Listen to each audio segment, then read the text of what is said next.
السلام علیکم ورحمۃ اللہ وبرکاتہ۔ ناظرین، آپ سبھی کا ہمارے چینل اسلامی زندگی پر تہہ دل سے استقبال ہے۔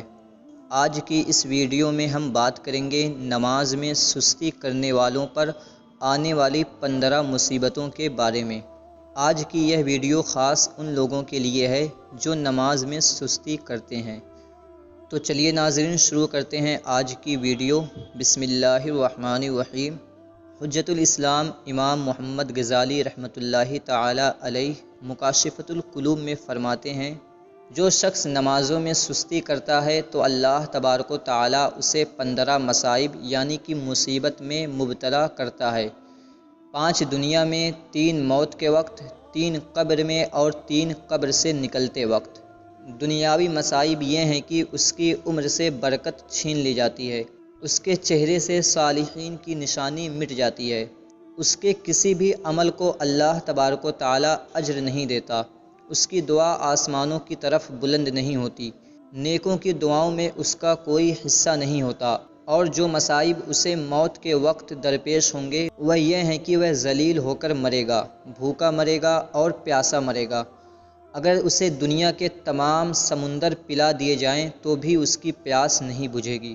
قبر کے مصائب یہ ہیں کہ قبر اس پر تنگ ہوگی، یہاں تک کہ اس کی پسلیاں ایک دوسرے میں مل جائیں گی۔ اس کی قبر میں آگ بھڑکائی جائے گی جس کے انگاروں پر وہ رات دن لوٹتا رہے گا۔ اس کی قبر میں ایک اژدہا مقرر کر دیا جائے گا جس کا نام شجاع یعنی گنجا ہوگا۔ اس کی آنکھیں آگ کی ہوں گی اور ان کے ناخن لوہے کے ہوں گے جن کی لمبائی 1 دن کے سفر کے برابر ہوگی۔ وہ کڑکدار بجلی جیسی آواز میں میت سے ہم کلام ہوگا اور کہے گا، میں اژدہا ہوں، میرے رب نے حکم دیا ہے کہ میں تجھے نمازوں کے ضیاع کے بدلے صبح سے شام تک ڈستا رہوں۔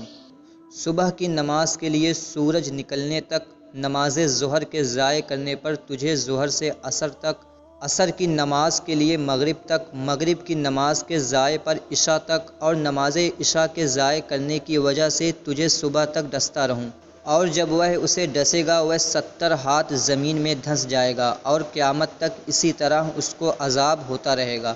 اور جو مصائب اسے قبر سے نکلتے ہوئے حشر کے میدان میں جھیلنے ہوں گے وہ ہیں سخت حساب، اللہ کی ناراضگی اور جہنم میں داخلہ۔ ایک روایت میں ہے کہ وہ قیامت میں اس حالت میں آئے گا کہ اس کے چہرے پر 3 سطریں لکھی ہوں گی۔ پہلی سطر یہ ہوگی، اے اللہ کے حقوق ضائع کرنے والے۔ دوسری سطر ہوگی، اے اللہ کی ناراضگی کے لیے مخصوص۔ اور تیسری سطر ہوگی کہ جیسے تو نے اللہ کے حقوق دنیا میں ضائع کیے ہیں ایسے ہی تو آج اللہ کی رحمت سے نا امید ہوگا۔ حضرت ابن عباس رضی اللہ تعالی عنہ سے مروی ہے کہ قیامت کے دن ایک شخص اللہ کی بارگاہ میں کھڑا کیا جائے گا اور اللہ تعالیٰ اسے جہنم میں جانے کا حکم دے گا۔ وہ پوچھے گا، یا اللہ، مجھے کس لیے جہنم میں بھیجا جا رہا ہے؟ رب تعالیٰ فرمائے گا کہ نمازوں کو ان کے اوقات سے مؤخر کر کے پڑھنے اور میرے نام کی جھوٹی قسمیں کھانے کی وجہ سے یہ ہو رہا ہے۔ ناظرین، ہمیں یہاں ایک بات اور معلوم چلتی ہے کہ اللہ تبارک و تعالیٰ کے نام کی جھوٹی قسمیں کھانا بھی بہت بڑا گناہ ہے۔ ناظرین، یہ تو صرف نماز میں سستی کرنے والوں پر آنے والی مصیبتیں ہیں، ذرا سوچیں جو نماز نہیں پڑھتے ان کا کیا ہوگا۔ اللہ اکبر۔ یا اللہ، ہم تجھ سے نمازوں کو ان کے اوقات میں ادا کرنے اور پابندی سے نماز پڑھنے کی توفیق طلب کرتے ہیں۔ بے شک اے رب، تو مہربان، کریم، رؤوف اور رحیم ہے۔ اے اللہ، تو اپنے حبیب صلی اللہ تعالیٰ علیہ وسلم کے صدقے طفیل ہمیں سچا پکا نمازی بنا۔ آمین، اللہم آمین۔ ناظرین، آپ سب بھی آمین ضرور کہیں، کیا پتہ کس کی دعا اللہ تبارک و تعالیٰ قبول فرما لے۔ ناظرین، امید کرتا ہوں آپ کو ہماری یہ ویڈیو ضرور پسند آئی ہوگی۔ اگر ویڈیو اچھی لگی ہو تو اسے لائک کریں اور زیادہ سے زیادہ شیئر کرنے کی کوشش کریں تاکہ ہمارے باقی بھائی بہن بھی ان ضروری باتوں کو جان سکیں۔ اور اگر آپ نے ابھی تک ہمارے چینل اسلامی زندگی کو سبسکرائب نہیں کیا ہے تو ضرور کر لیجئے اور ساتھ میں گھنٹے کے نشان پر کلک کر کے آل پر سلیکٹ کر لیجئے تاکہ ہماری کوئی بھی نئی ویڈیو آپ سے مس نہ ہو سکے۔ چلیے ناظرین، پھر ملتے ہیں ایسی ہی ایک اور اسلامی ویڈیو کے ساتھ، تب تک کے لیے اللہ حافظ، دعاؤں میں یاد رکھیں۔ السلام علیکم ورحمۃ اللہ وبرکاتہ۔